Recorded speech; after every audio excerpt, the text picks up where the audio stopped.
Alors pour démarrer, je voudrais qu'on s'intéresse bien au mode de transport. Quels automobiles à terme? Est-ce qu'il y en aura toujours dans les villes? Ça c'est la grande question, hein, vous le savez. Est-ce qu'on en vendra encore? Est-ce qu'on fait la guerre aux voitures, hein? Est-ce que c'est précurseur aussi de ce que sera la ville de demain? Est-ce que ça va pas être l'occasion quelque part de redessiner les villes? On va en reparler évidemment tout au long de la matinée. Je vous présente nos invités, hein. Il y en a un qui va arriver avec quelques minutes de décalage. Tout d'abord, Monsieur Luc Châtel qui est avec nous, qui est ancien ministre, vous le connaissez bien sûr, et qui préside la plateforme automobile, la PFA, qui rassemble la filière automobile en France, les constructeurs, les équipementiers, les sous-traitants, les acteurs de la mobilité, 4000 entreprises, hein. Vous définissez, vous mettez en œuvre la stratégie de la filière en matière d'innovation notamment. On est avec Virginie Fernandez qui est directrice de la stratégie et de la transformation groupe chez Transdev. Transdev, c'est une filiale de la CDC qui est gestionnaire de transport urbain, de train, leader mondial du transport public, hein. Tous les jours, 11 millions de passagers qui vont dans tous vos moyens de transport, que ce soit les trams, les bus, les trains. Bah oui, les trains, justement, c'est l'actualité, puisque voilà, normalement, vous aurez bientôt remporté l'exploitation de la ligne TER par Marseille-Nice, supplantant la SNCF à partir de 2024. En tout cas, c'était la grosse actualité de ce début du mois de septembre. Fabrice Cassin, qui vient d'arriver, qui est avocat associé du cabinet LPA CGR, cabinet qui regroupe plus de 230 avocats, professionnels du droit, et vous-même, vous êtes un spécialiste de droit public, vous intervenez en matière de droit de l'environnement. Et puis le professeur Marc Ivaldi, professeur d'économie à la Toulouse School of Economics, et puis à l'école des hautes études en sciences sociales. C'est en France un très grand expert du transport. On voit ça et là des zones de trafic limité. On voit des ZFE, les zones d'exclusion, justement, les zones à faible émission, pour écarter de la circulation les véhicules les plus polluants. Luc Châtel, clairement, il va falloir un jour oublier les voitures en ville? La vraie réponse à votre question, elle est entre les mains des Français. Vous avez encore aujourd'hui 94% des Français qui sont attachés à l'automobile. Ah oui. Et vous en avez 87%, je crois, de mémoire, qui en ont besoin pour leur vie quotidienne, c'est-à-dire pour faire des actes courants de la vie quotidienne, et qu'ils habitent à la campagne, dans des villes moyennes ou dans des grandes villes. Donc c'est un début de réponse. Est-ce que ça veut dire que circuler, il n'y a rien à voir, on fait comme avant? Pas du tout. Je crois que notre responsabilité, à nous, la filière automobile, c'est de réfléchir au transport de demain et de réfléchir comment on peut, grâce aux nouvelles technologies, améliorer les services que nous apportons à nos clients et innover en matière de services. On en parlera tout à l'heure. Et de plus en plus, les constructeurs automobiles ne vont plus être des vendeurs de voitures, mais ils vont être des prestataires de services de mobilité. Ils vont vendre des temps, de minutes de transport. Et que ces nouveaux services de mobilité, évidemment, contribuent à la responsabilité qui est la nôtre en matière environnementale, c'est-à-dire que nous prenons toute notre part à la réponse climatique. Et nous pensons que les ingénieurs de l'automobile sont peut-être parmi les mieux placés pour apporter des réponses aux défis climatiques. On reviendra après sur le rôle, et plutôt que d'interdire l'automobile, vous la voyez prendre un rôle central, justement, et on en reparlera dans un instant, mais est-ce que d'ores et déjà, puisque vous agrégez toutes sortes de professionnels de l'automobile, Luc Châtel en tant que patron de la PFA, est-ce que vous voyez ou pas un désamour vis-à-vis de l'automobile? Est-ce que clairement dans les concessions, il y a une baisse ou pas des ventes, compte tenu de ces zones d'exclusion dans les centres-villes? Alors, nous ne voyons pas de désamour, hein. Je citais il y a quelques instants sûr, des chiffres. Par contre, nous voyons très clairement un marché qui est absolument catastrophique, et qui est peut-être le seul marché de consommation qui ne reprend pas depuis le début du premier confinement. Alors, ça peut être lié en particulier à l'incertitude. Je serais curieux d'ailleurs de faire un sondage dans la salle. Si vous deviez acheter une automobile aujourd'hui, qu'est-ce que vous choisiriez comme véhicule ? Selon que vous habitez Paris, que vous habitez une ville moyenne, que vous habitez dans mon ancien département d'élection qui est complètement rural, il est clair qu'aujourd'hui, entre les zones à faible émission ou à zéro émission qui vont progressivement bannir le diesel, mais demain aussi tous les moteurs thermiques des centres-villes, et l'émergence de l'électrique qui est réelle, puisqu'on a multiplié par 5 en 3 ans la part de marché des véhicules électrifiés, qui est réelle, mais qui ne couvre pas encore toute la demande, avec notamment un énorme sujet qui est celui des recharges de véhicules électriques, qui rend incertain l'achat de véhicules électriques. Voilà. Donc on est un peu dans une phase de transition où c'est compliqué, parce qu'on se dit je ne vais pas acheter un véhicule diesel si j'habite Paris, parce que dans 3 ans, ils sont interdits. Puis en même temps, je pars en week-end, je pars en vacances, je travaille, je fais des dizaines de kilomètres par jour pour mon boulot.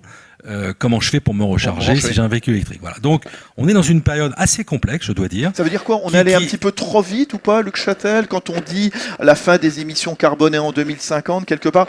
Est-ce qu'on n'a pas confondu un petit peu vitesse et précipitation quand même? Non, parce que vous avez cité tout à l'heure le rapport du GIEC et nous nous inscrivons pleinement dans ces contraintes. C'est-à-dire que l'industrie automobile, en 2018, l'industrie française a fait un choix historique. Elle a fait le choix d'accompagner le changement climatique. C'est-à-dire qu'elle a tourné le dos à 100 ans de savoir-faire industriel. Voilà. Pendant 100 ans, les constructeurs automobiles ont fabriqué dans leurs usines et ont vendu à leurs clients des voitures avec des moteurs thermiques. En France, ils étaient parmi les meilleurs mondiaux. Nous avons encore aujourd'hui les meilleures forges ou fonderies ou industries de la mécanique fabriquant des moteurs thermiques de petite cylindrée. Nous avons décidé de tirer un trait sur cela. C'est un choix historique, avec des conséquences ravageuses. Voilà. Simplement, ça va prendre du temps, mais on s'aperçoit que les projections que nous avons faites il y a encore 3 ans, que nous faisons chaque année, que nous réactualisons plusieurs fois par an, eh bien, elles sont toujours en deçà en termes de rapidité de la transformation. C'est-à-dire qu'on va beaucoup plus vite qu'on ne l'avait imaginé il y a 3 ans, et on va même encore plus vite qu'on l'avait imaginé au début de la crise du Covid. Voilà. Je vais vous citer ce qui est dans ce qu'on appelle le contrat de filière, entre les engagements qui ont été pris entre les industriels de l'automobile et l'État en 2018. On avait dit en 2022, on aura multiplié par 5 le parc de véhicules électrifiés. On est en avance sur ce programme. Regardez le nombre de véhicules électrifiés chez les constructeurs aujourd'hui. Regardez chaque semaine les décisions qui sont prises en disant on arrête le développement de nouveaux moteurs thermiques, Stellantis. On aura dans notre gamme que des véhicules électriques en 2024, DS. On aura 90% de nos véhicules qui seront électrifiés à la fin de la décennie, Renault. Tous les jours, les constructeurs accélèrent cette transformation. Néanmoins, on voit comment l'industrie automobile est proactive, Luc Châtel, et vous venez de nous donner quelques exemples, bien entendu. Et en même temps, on voit certaines municipalités.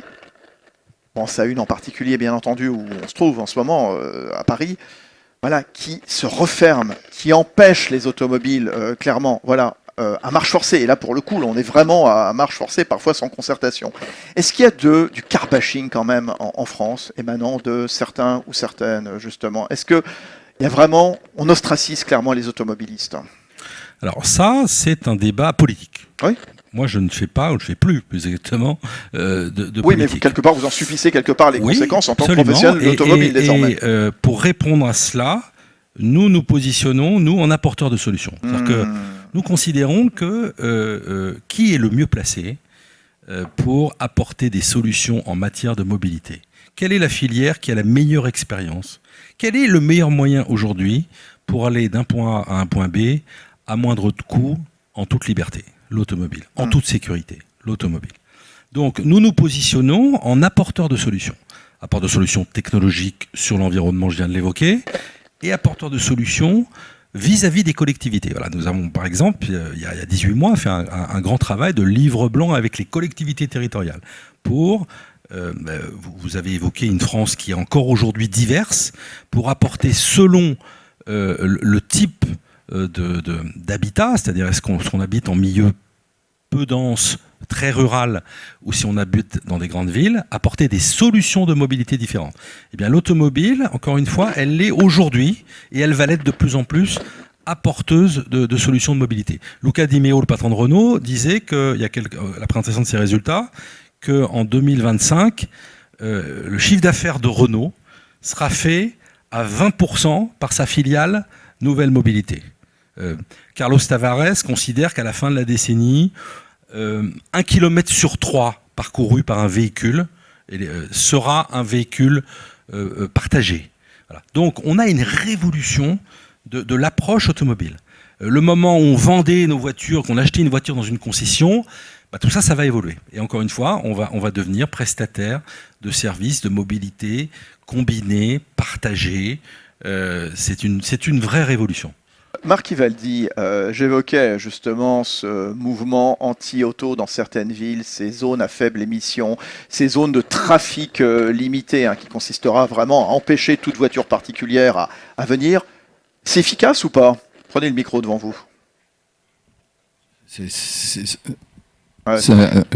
ça marche.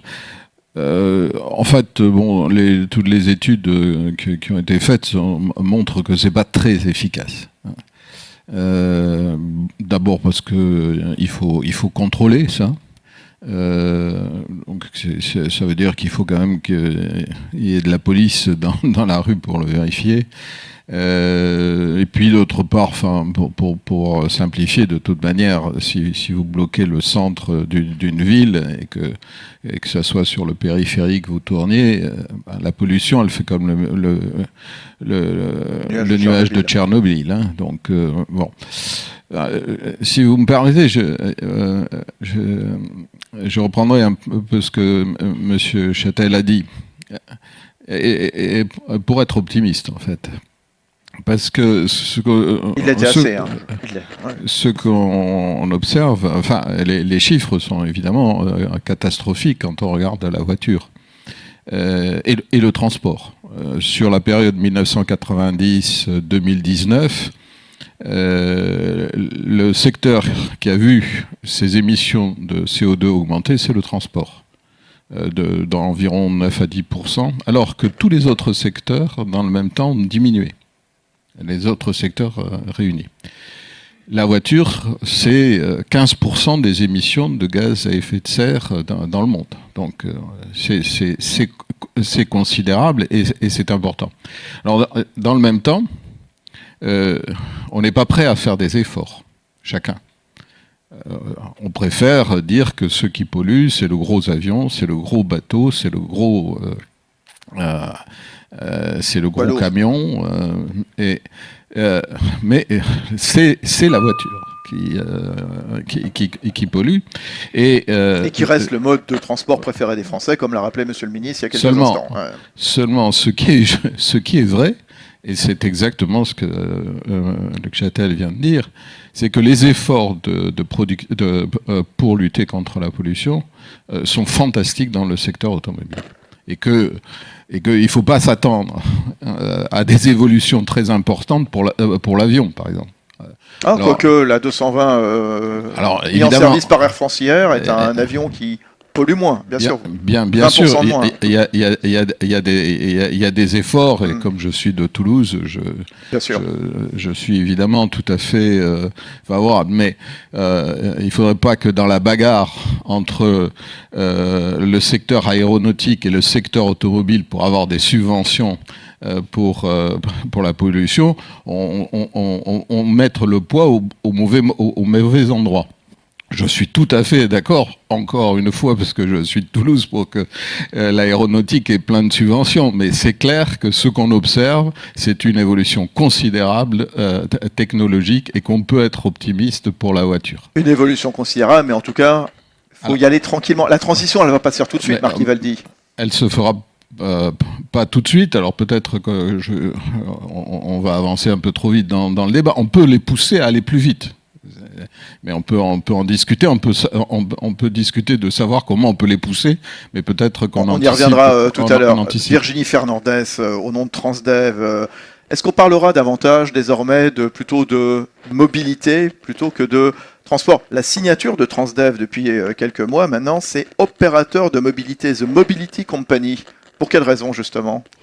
Oui, vous avez raison, ça fait déjà quelques années qu'on a adopté cette signature qui reflète la raison d'être qu'on a aussi adoptée en 2018, qui est de permettre à chacun, tous les jours, de se déplacer grâce à des solutions sûre, efficace et innovante au service du bien commun. Donc on a intégré déjà depuis un certain temps cette dimension durable dans notre raison d'être.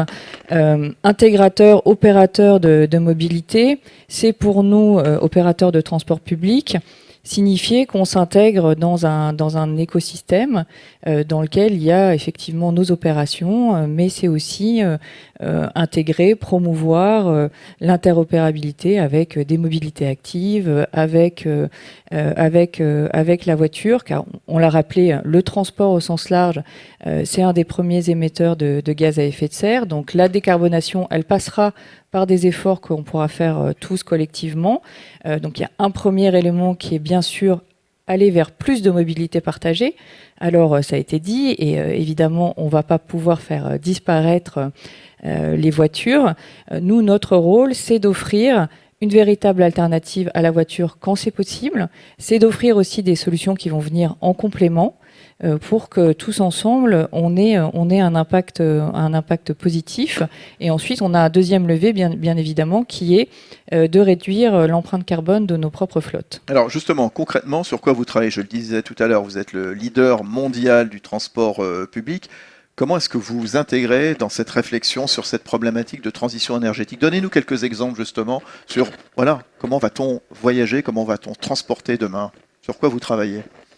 Alors, donc sur la partie que j'évoquais de multimodalité, de comment est-ce qu'on favorise le report modal, il y a des exemples qui existent déjà. Justement de parcs relais qui permettent de faire le lien entre la voiture qui est utilisée dans des zones peu denses et pour pouvoir accéder ensuite au centre-ville. Il y a des expérimentations, et plus que des expérimentations d'ailleurs, de transport à la demande, où là on va ajuster l'offre de transport public pour l'optimiser, être au plus près des besoins et compléter des réseaux de transport public plus structurés. On a également aussi dans les centres-villes, où on l'a évoqué, une congestion très forte. Même les transports publics peuvent être dans certains cas trop utilisés. On va s'adapter et favoriser aussi la possibilité pour nos usagers de recourir à des modes actifs. On est aussi le partenaire d'Île-de-France Mobilité et avec la Poste sur Véligo. Donc on encourage aussi en tant qu'opérateur de transport public ce type de mode de transport. Et puis, bien évidemment, on travaille sur nos flottes et on contribue en ce sens aux objectifs de l'Union européenne. On a l'objectif de réduire de 30% nos émissions de gaz à effet de serre à horizon 2030 et on fait progresser nos flottes de véhicules électriques et de véhicules avec des carburants alternatifs. L'intermodalité, c'est la clé de l'avenir? De pouvoir passer d'un transport à l'autre. Vous évoquiez ces plateformes. C'est quoi l'idée? C'est qu'on prend notre voiture, on va se garer sur un immense parking dans le sud de la région parisienne, on monte tout de suite dans un train, dans un tramway, etc. Et voilà, éventuellement un peu plus loin, on peut prendre un vélo. C'est ça, donc il y a un enchaînement de moyens de transport qui fait qu'à un moment, on va réduire comme ça l'empreinte carbone. Ce qui est certain, c'est que si on veut offrir une alternative à la voiture individuelle, il faut qu'on ait une offre qui soit pour le passager facile. Donc il faut que l'intermodalité elle soit facile. Donc il faut que ce soit pensé comme ça. Donc effectivement le parc relais que vous évoquez dans le sud de la région parisienne est facile à utiliser par les usagers. Et puis il y a aussi tous les moyens digitaux dont on dispose qui doivent permettre de faciliter l'expérience des passagers et rendre leurs trajets les plus fluides possibles. Et encore une fois, je pense qu'il y a aussi un sujet de complémentarité parce qu'on sait très bien qu'il y a beaucoup d'endroits en France où on ne va pas se passer de la voiture individuelle. Maintenant, notre rôle, c'est d'encourager aussi la progression de la mobilité partagée. Mais la mobilité partagée, ça peut aussi déjà commencer par 2, 3, 4 personnes dans une voiture.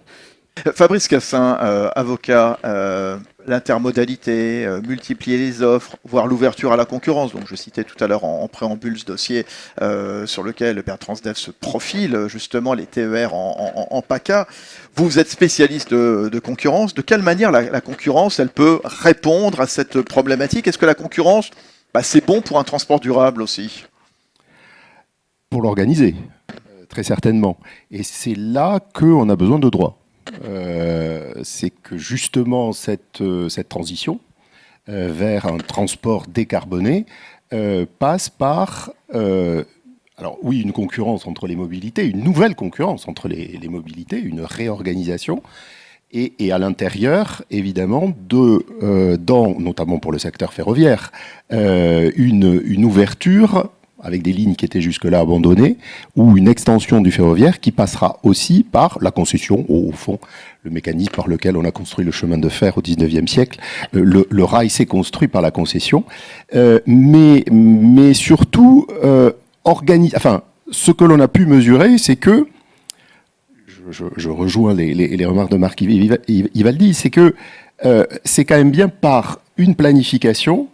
Alors, en 2015, la loi de transition énergétique, et on se dote d'une stratégie bas carbone, avec un calendrier qui est quand même donné à travers cette planification, neutralité carbone à 2050, et peut-être la surprise que l'on a eue, avec les affaires grandes saintes du Conseil d'État ou Urgenda, la justice climatique, ce qu'on appelait la justice climatique, c'est que le juge est venu dire que ces objectifs pour les États devaient être des objectifs contraignants.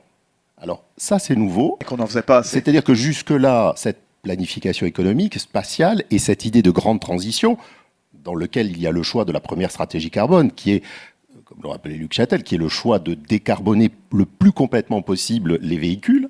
Ça, ce choix-là, il est arrêté en 2015. C'est des choix de long terme. Et pour sortir de la tragédie des horizons, ce qu'on appelle la tragédie des horizons, constater qu'à 2030, on n'est pas arrivé à remplir l'objectif, le juge est intervenu et vient rappeler, enjoindre à l'État de prendre les moyens, les leviers réglementaires, les leviers fiscaux et les mesures contraignantes, évidemment. On le voit à Paris, quand elles se font à marche forcée, elles sont dures, mais il y a des leviers fiscaux, la taxe. On voit bien aussi que les lois de finances qui ont ensuite porté le prix carbone, qui fait partie de la stratégie bas carbone à 2050, le juste prix du carbone, le signal prix côté carbone pour l'ensemble des moyens de transport qui utilisent des hydrocarbures. Les lois de finances ont reporté devant la résistance, ou les bonnets rouges en son temps sur les péages poids lourds. Donc on a bien une tension qui est introduite avec une planification devenue contraignante. Je pourrais citer le plan de protection de l'atmosphère d'Île-de-France aussi, où le Conseil d'État enjoint au gouvernement et aux autorités de prendre les mesures contraignantes. Et du coup, il faut organiser à l'intérieur, sur cette marche forcée, il faut organiser, évidemment, en faisant appel aux différentes initiatives. La fiscalité, elle peut avoir un rôle à jouer, Marc Ivaldi, sur ce terrain, sur ce dossier. Pollueur-payeur. Le micro, s'il vous plaît, Marc. Pardon.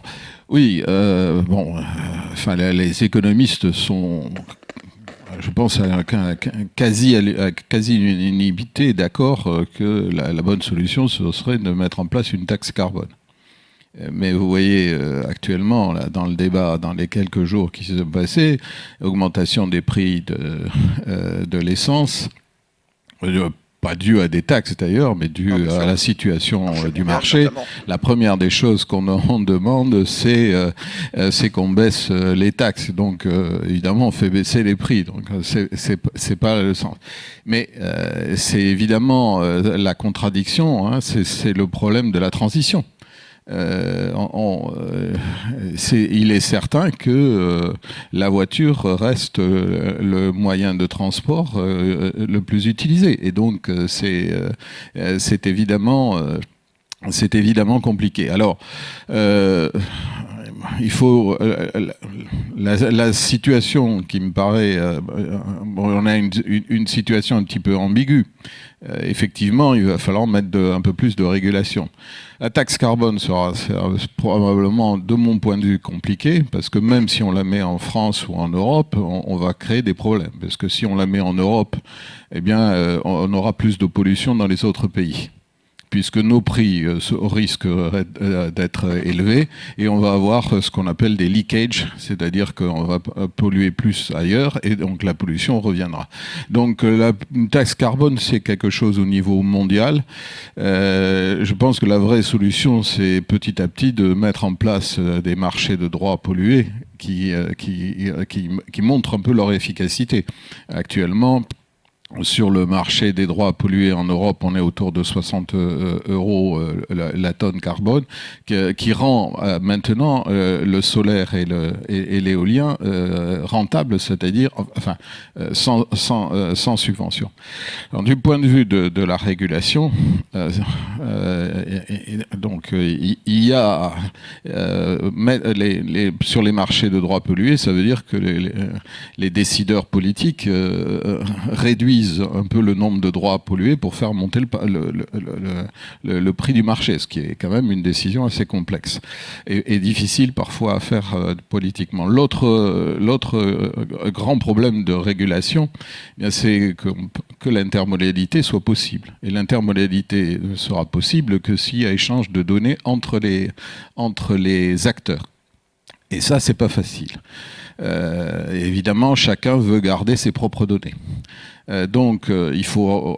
Et on y reviendra dans la deuxième table ronde, justement, sur... Et ça, c'est une question évidemment extrêmement importante parce que ça pose le problème de l'organisation industrielle de ces marchés. Oui, on est sur cette réflexion autour de la mobilité durable. Luc Châtel, reprenez le micro, s'il vous plaît. Vous nous expliquiez tout à l'heure comment, à marche forcée, et volontairement, quelque part aussi, voilà, cette industrie automobile se remet en cause. L'automobile, elle se réinvente. On a parlé de motorisation. On va parler aussi, un mot quand même, de ce qu'on trouve à l'intérieur, de la connectivité, quelque part. Finalement, une automobile, ça devient digne, quelque part, d'un lanceur de fusée, par exemple. Il y a plus de technologie aujourd'hui dans un véhicule neuf que vous trouvez chez un concessionnaire qu'il y en a, je parle en millions de lignes de code, qu'il y en a vous citiez l'Airbus A220, en tout cas que la 320. Aujourd'hui, on parle beaucoup, et ça nous pénalise énormément, de la crise des semi-conducteurs. Les puces électroniques, il y a environ 5 à 6 000 puces électroniques aujourd'hui dans une voiture. En ce moment, on a nos usines sont bloquées parce que vous avez le système d'anti-blocage de roues, l'ABS, qui est maintenant la norme chez tous les véhicules neufs. Il y a 400 puces électroniques dans un système ABS. Eh bien, vous avez un fabricant de puces, une puce qui coûte 3 centimes. Eh bien, il y en a 2 sur les 400 qui sont en rupture et qui bloquent actuellement toutes les usines automobiles. Voilà. Donc, c'est une manière de répondre sur le degré de technologie qu'il y a aujourd'hui effectivement dans un véhicule. Alors, c'est pas la technologie pour la technologie, c'est la technologie pour à la fois améliorer les performances des véhicules et en particulier en matière environnementale, apporter des services, collecter des données. De plus en plus, on pourra réparer, améliorer son véhicule en temps réel, et puis faire en sorte qu'effectivement l'automobile soit interconnectée avec d'autres modes de transport. Alors vous travaillez comment avec les autres acteurs? Je sais que vous travaillez notamment avec Transdev. Absolument. L'automobile, historiquement, c'était une industrie verticale. Il y avait les donneurs d'ordre, ce qu'on appelait, puis ils donnaient leurs instructions à des fournisseurs, des équipementiers, des fournisseurs. De plus en plus, nous sommes une industrie qui travaille en cluster. Et sur les questions de connectivité, de véhicules connectés et demain de véhicules autonomes, nous avons besoin effectivement de travailler avec d'autres métiers. Je pense évidemment à tous les fournisseurs, les telcos, des télécoms. Je pense à tous les grands... les infrastructures, les Vinci, Bouygues et compagnie, et je pense évidemment aux autres opérateurs de transport. Vous voyez, nous avons créé il y a 2 ans et demi un consortium en réponse à un appel d'offres de l'État sur les essais du véhicule autonome. Ce consortium, donc à Montlhéry, près de Paris, on a mis en place une topographie qui permet de tester des véhicules autonomes et d'emmagasiner des kilomètres d'apprentissage, de situation, eh bien, ce consortium, il réunit les industriels de l'automobile, constructeurs et équipementiers, mais il réunit aussi des gens comme des transporteurs, comme Transdev, comme Keolis, comme la RATP, ou bien des telcos, comme j'évoquais à l'instant. Donc oui, nous travaillons de plus en plus pour être au rendez-vous du véhicule connecté et du véhicule autonome avec d'autres écosystèmes. Les nouveaux modes de transport, justement, Virginie Fernandez chez Transdev, comment est-ce que vous travaillez, alors aussi bien avec, cette fois, vice-versa, les automobiles, que d'autres spécialistes? Alors, en matière de nouveaux modes de transport, effectivement, on a des expérimentations et on a une filiale qui développe des services autour du véhicule autonome. Et effectivement, le véhicule autonome, ce sera, enfin, en tout cas, le transport public dans le déploiement du véhicule autonome, ce sera vraisemblablement un des premiers cas d'usage. Donc, par exemple, des navettes autonomes, en ce qui vous concerne, par exemple? Vous travaillez sur des navettes autonomes? Oui, alors on a effectivement une filiale qui développe en fait un système de supervision donc pour les véhicules autonomes. On a des expérimentations en cours. On en a une en ce moment qui est en cours sur le site d'Ariane au Muro. Donc oui, on travaille là-dessus. C'est effectivement quelque chose qui sera important dans un futur qui reste encore un peu éloigné en termes de mobilité future, et pour revenir sur notre thématique qui était celle de la transition énergétique, nous on travaille surtout sur la transition de nos flottes de véhicules. On a sur la plupart de nos modes lourds, on est déjà majoritairement sur des véhicules électriques. Sur nos flottes de bus, à la fin de l'année, on aura à peu près 3000 bus électriques avec des grosses flottes. On sera en tout début d'année 2022 le premier opérateur de flotte de bus électriques en Amérique latine avec notre flotte de 400 véhicules dans la ville de Bogota. Il faut avoir en tête qu'en 2015, on n'avait que 25 bus électriques. Donc on a déjà fait un grand chemin. Et aujourd'hui, on se projette plus loin, puisqu'on a des expérimentations avec des bus à hydrogène. Et là encore, on en a une vingtaine aujourd'hui. Mais donc, on peut imaginer que cette technologie, elle nous aidera aussi à faire migrer nos flottes dans le futur. Et les collectivités, elles sont de plus en plus exigeantes, justement, vis-à-vis d'opérateurs comme vous. Est-ce qu'elles vous posent des conditions? Comment est-ce que vous travaillez avec les collectivités, vous, Transdev, par exemple? Alors, les collectivités locales, c'est 90% de nos clients, enfin, de notre chiffre d'affaires. Donc, effectivement, on travaille avec elles, on les accompagne dans cette transition énergétique. On a développé, d'ailleurs, même, enfin, en France et en dehors de France, une expertise que l'on leur apporte, pour pouvoir les accompagner dans cette transition énergétique. En tout cas, ce qu'il faut dire, c'est qu'il n'y a pas un moyen qui va l'emporter sur l'autre. Je pense que vous êtes tous et toutes d'accord. Tout ce beau monde va travailler ensemble. On ne va pas dire ça va être la voiture gagnante, ça va être uniquement le transport en commun, ça va être la navette auto. Non, il y a de la place pour tout le monde. Ah oui, et puis enfin, je pense qu'en plus, ce serait complètement illusoire de se dire qu'il y a un moyen qui va l'emporter par rapport aux autres. Oui, Marc Ivaldi. Oui, je veux dire une phrase de bateau, là. Il faut revenir aux fondamentaux. On utilise souvent ça. Il faut utiliser le transport public, quand on transporte beaucoup de personnes, là où on peut le faire. Et il faut utiliser la voiture là où c'est possible. Alors, la voiture, c'est un concept qui correspond bien à l'individu. Je fais peut-être un peu de la sociologie, je ne sais pas ce que je fais là, mais on voit bien que la voiture, c'est très flexible. Et donc, aller vers ces véhicules électriques autonomes, on sent bien qu'il y aura une vraie demande. Ça correspond bien à ce qu'on est. Évidemment, avoir un véhicule en bas de chez soi ou très près de chez soi pour aller à l'endroit exactement où on veut aller, c'est ce que nécessairement tout individu voudra. Il y a une force vers ça, et Je pense que ça veut quand même dire des choses. Ça veut quand même dire qu'il faut continuer à construire des routes, à les améliorer, à continuer à organiser le transport. C'est pas simplement fermant tout. Ça paraît pas être la bonne direction. La bonne direction, c'est justement d'imaginer les infrastructures qui permettront d'aller dans la direction où on aura des véhicules beaucoup plus adaptés aux besoins de chacun. Maître Cassin. Oui, sur la dimension technologique, en fait, et aussi qui est liée, si on parle biocarburant pour l'aviation ou moteur électrique aussi, qui a encore des efforts, ou l'hydrogène. Le grand plan hydrogène, c'est un des choix du plan de relance.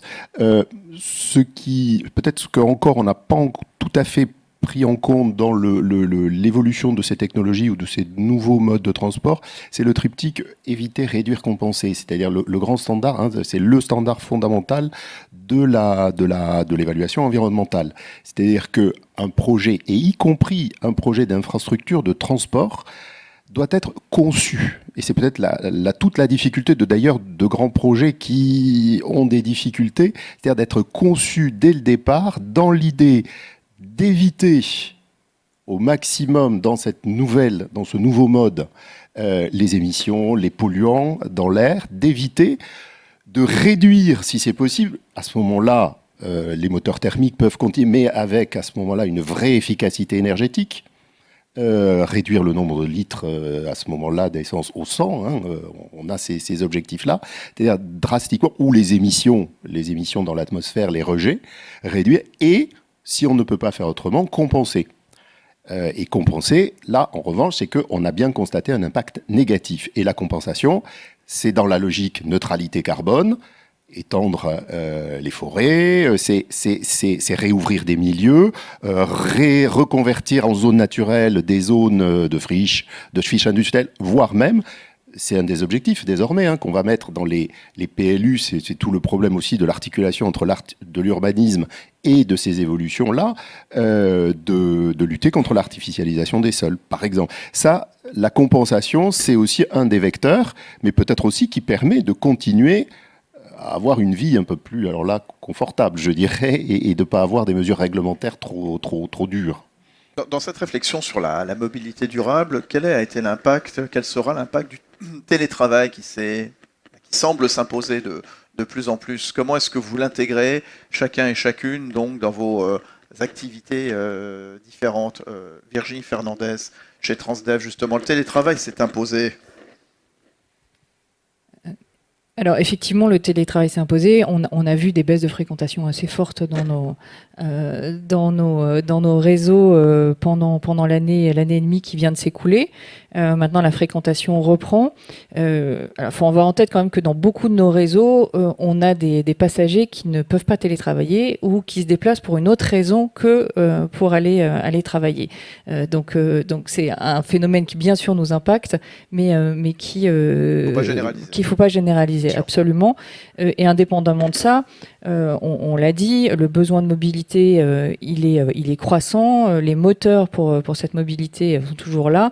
Donc je pense que on bénéficiera toujours de cette croissance. Et encore une fois, il faut qu'on aille vers plus de mobilité partagée, donc de meilleures offres de transport public aussi. Oui, alors dans ce cas de télétravail, prenez le micro s'il vous plaît, Luc Châtel. Est-ce que le concept de vie du quart d'heure, dont certains rêvent justement, en tout cas où on trouverait tout à 15 minutes de chez soi, le travail, l'école, la crèche, etc., est-ce qu'il est en train de s'imposer? Est-ce qu'il va conduire justement à repenser quelque part le transport? Là, c'est plutôt l'ancien maire qui va vous répondre. C'est évident que tous les élus travaillent sur ces questions. Et je dirais que les villes vont être refaçonnées. Il n'y a pas beaucoup de cycles dans l'histoire où finalement on peut avoir des contraintes exogènes qui entraînent un nouveau façonnage de l'habitat et des grands équipements. Ce qui est en train de se passer en matière de révolution des transports va refaçonner nos villes. Quand j'entends que l'année prochaine, si je comprends bien, au deuxième semestre 2022, tout le centre de Paris sera interdit aux automobiles, forcément, ça va avoir des conséquences sur l'habitat, et la sociologie de l'habitat, sur les transports, sur les modes de vie dans ces quartiers, et sur l'activité économique, les commerces et toute l'activité économique. Voilà. Donc oui, nous sommes à une période où cette révolution, qui est liée encore une fois à la fois à des contraintes environnementales, mais que nous assumons et que tous nous voulons accompagner, mais aussi une révolution technologique qui rend des choses possibles, ce qui n'était pas le cas d'hier. Tout ça va permettre de penser les choses différemment. Voilà. Vous évoquiez tout à l'heure la collaboration entre nous, entre les différents modes, qui était faible il y a encore quelques années. Effectivement, on opposait les modes de transport les uns aux autres. Oui, la filière automobile demain, elle va être... c'est le paradoxe, c'est qu'elle était, il y a encore des décennies, le symbole de l'individualisme, la voiture. D'ailleurs, on disait la voiture individuelle. La voiture individuelle par rapport au transport collectif. Bon. Eh bien, cette voiture, elle va apporter sa contribution technologique, toute cette industrie, au fait d'apporter des solutions de mobilité semi-collective. Voilà. Les véhicules autonomes que nous préparons actuellement, que nous développons, les robotaxis. Les robotaxis, ce seront, comme vous l'avez très bien dit, professeur, des solutions de mobilité quotidienne dans les grandes villes dans les années qui viennent. Et ce seront des solutions de transport semi-collectif, partagé, à moindre coût. C'est le jour où vous avez un système de réseau de robotaxis hyper efficace, perfectionné. Je pense que pour des maires ou des patrons d'agglomération, ce seront des choix qui pourront s'imposer face à des grands investissements structurants qui coûtent très cher. Je pense à des tramways, à des trains, regardez l'affaire du CDG Express. Donc c'est là où nos filières vont se rapprocher grâce aux innovations technologiques. Bien, en tout cas, voilà, comme le disait tout de suite Luc Châtel, donc, ancien maire de Chaumont, dans la Haute-Marne, justement, ça sera peut-être l'occasion, au travers de cette réflexion sur la mobilité durable, quelque part, de redessiner les villes. Voilà, c'est finalement, d'un mal peut naître un bien également. Voilà, finalement, il faut trouver des tas d'opportunités. Merci à tous les quatre. Merci beaucoup Luc Châtel, donc président de la plateforme automobile. Virginie Fernandez, directrice stratégie et transformation groupe chez Transdev, numéro 1 mondial du transport public. Le professeur Marc Ivaldi de Toulouse School of Economics. Et puis l'avocat Fabrice Cassin, associé chez LPS CGR. Je vous demande de rejoindre vos sièges. On les applaudit, mesdames, messieurs, s'il vous plaît.